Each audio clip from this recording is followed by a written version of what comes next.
Breaking news Janagama జిల్లా station Ghanpur నియోజకవర్గంలో ఈ మధ్యాహ్నం సీఎం రేవంత్ రెడ్డి పర్యటించనున్నారు. ఘనంగా ఏర్పాట్లు చేశారు. 1 గంటకు హెలికాప్టర్లో శివునిపల్లెకు చేరుకొని 800 కోట్ల రూపాయల పనులకు శంకుస్థాపన చేస్తారు. ఇందిరా మహిళా శక్తి స్టాల్స్ ను సందర్శించి బహిరంగ సభలో పాల్గొంటారు. మధ్యాహ్నం 3 గంటలకు హైదరాబాద్ కు తిరుగు ప్రయాణమవుతారు రేవంత్ రెడ్డి.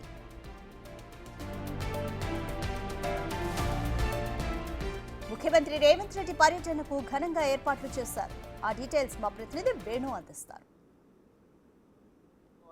మరికొద్ది నిమిషాల్లో సీఎం రేవంత్ రెడ్డి రాబోతున్నారు. ఇక నియోజకవర్గ వ్యాప్తంగా చేపట్టబోయే 800 కోట్లకు పైగా నిధులతోని అభివృద్ధి పనులకు శంకుస్థాపనలు చేయబోతున్నారు. ఇక మొట్టమొదటిసారిగా భారీ స్థాయిలో నియోజకవర్గ అభివృద్ధి కోసము 800 కోట్లకు పైగా కేటాయించడంతో ప్రజాపాలన ప్రగతి బాట పేరుతో ఈ రోజున నియోజకవర్గంలోని శివునిపల్లి శివార్లో ఈ బహిరంగ సభ సైతం నిర్వహించబోతున్నారు. 50,000 మందితో సీఎం రేవంత్ రెడ్డికి కృతజ్ఞత సభ నిర్వహించేందుకు కూడా అన్ని ఏర్పాట్లు పూర్తి చేశారు. ఇక షెడ్యూల్ ప్రకారము 12 గంటల 10 నిమిషాలకు బేగంపేట ఎయిర్పోర్ట్ నుంచి బయలుదేరినటువంటి సీఎం హెలికాప్టర్ ద్వారా 1 గంటకు శివునిపల్లి శివార్లో ఉన్నటువంటి హెలిప్యాడ్ వద్దకు చేరుకుంటారు. 1:10 నుంచి 1:20 వరకు 10 నిమిషాల పాటు ఈ యొక్క బహిరంగ సభ ప్రాంగణంలో ఏర్పాటు చేసినటువంటి ఇందిరా మహిళా శక్తి స్టాల్స్ను పరిశీలిస్తాడు. అదేవిధంగా ఇందిరా మహిళా శక్తి బస్సుల డిస్ప్లేను కూడా ఆయన పరిశీలించనున్నారు. 1:25 నుంచి 3 గంటల వరకు ఈ యొక్క బహిరంగ సభను ఉద్దేశించి మాట్లాడతారు. ఇక తర్వాత 3 గంటల 10 నిమిషాలకు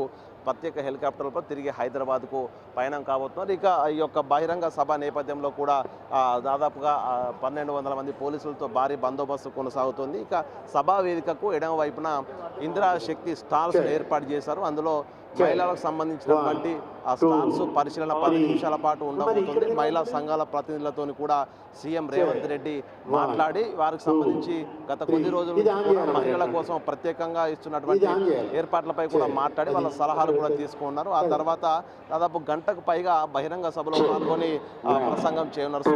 ప్రసంగం కూడా పూర్తిగా ఏం చేయబోతున్న ఆసక్తి, ఎందుకంటే ఇప్పటికే 15 ఏళ్ల నుంచి కూడా స్టేషన్ ఘన్పూర్ అభివృద్ధి కోసం ఎంతో ఎదురు చూసినా కూడా ఈసారి ఆ వివిధ ప్రాజెక్టులకు సంబంధించినటువంటి అనుమతులు ఇవ్వడం, అదేవిధంగా నిధులు కేటాయింపు జరిగింది. ఇందులో ప్రధానంగా 200 కోట్లతోని young India integrated residential school complex ఉంది. అదేవిధంగా ఎన్నో ఏళ్ల నుంచి కూడా 100 పడకల ఆసుపత్రి కోసము స్టేషన్ ఘన్పూర్ నియోజకవర్గంగా ఎదురు చూస్తున్న పరిస్థితి 46 కోట్లతో 100 పడకల ఆసుపత్రి, 26 కోట్లతో integrated revenue divisional office complex. మొట్టమొదటిసారిగా ఘన్పూర్ నియోజకవర్గంలోనే integrated revenue division office complex కూడా ప్రారంభించబోతున్నారు. 148 కోట్లతోని కెనాల్ సీసీ లైనింగ్ ఏర్పాటు, అదేవిధంగా 250 కోట్లతో 500 ఇందిరమ్మ ఇండ్ల నిర్మాణానికి ఈ రోజున సీఎం రేవంత్ రెడ్డి ఈ యొక్క బహిరంగ సభ వేదిక నుంచే కూడా ఆయన ప్రారంభోత్సవాలు చేయబోతున్నారు. మొత్తంగా సభ కోసం కూడా 50,000 మందితో సీఎంకు కృతజ్ఞత చెప్పడానికి ఈ యొక్క సభను స్థానిక ఎమ్మెల్యే కడియం శ్రీహరి నిర్వహించబోతున్నారు. ఇక వచ్చే నియోజకవర్గ వ్యాప్తంగా మండలాల వారీగా కూడా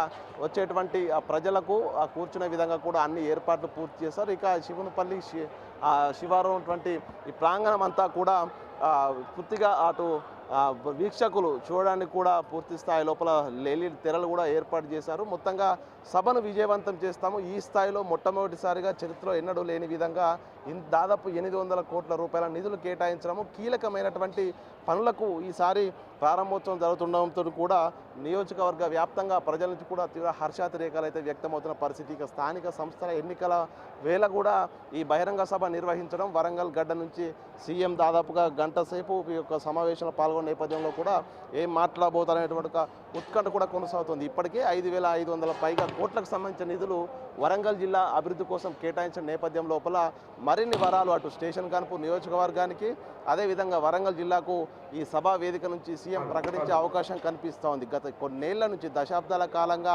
పెండింగ్లో ఉన్నటువంటి మానూరు ఎయిర్పోర్టు, అదేవిధంగా వరంగల్ సిటీలోని అండర్ గ్రౌండ్ డ్రైనేజ్ సంబంధించినటువంటి 4,000 పైగా కోట్ల నిధులు మంజూరు చేసిన నేపథ్యం లోపల వరంగల్ జిల్లాను 2వ రాజధానిగా అభివృద్ధి చేయడానికి సీఎం సంకల్పించిన పరిస్థితి. ఆ నేపథ్యంలోనే మరింత వరాల జల్లు వరంగల్కు కురిసే అవకాశం అయితే కనిపిస్తోంది. ఇక సీఎం రాక కోసం అయితే అటు స్టేషన్ ఘన్పూర్ నియోజకవర్గం కాదు, ఉమ్మడి వరంగల్ జిల్లా నుంచి ప్రజాప్రతినిధులు కూడా సభాస్థలికి చేరుకొని వేచిన పరిస్థితి కనిపిస్తుంది. ఇప్పటి వరకు సభకు సంబంధించినటువంటి ఇవి అప్డేట్స్. వీడియో జర్నలిస్ట్ సంతోష్తో వేణు బిగ్ టీవీ, జనగామ.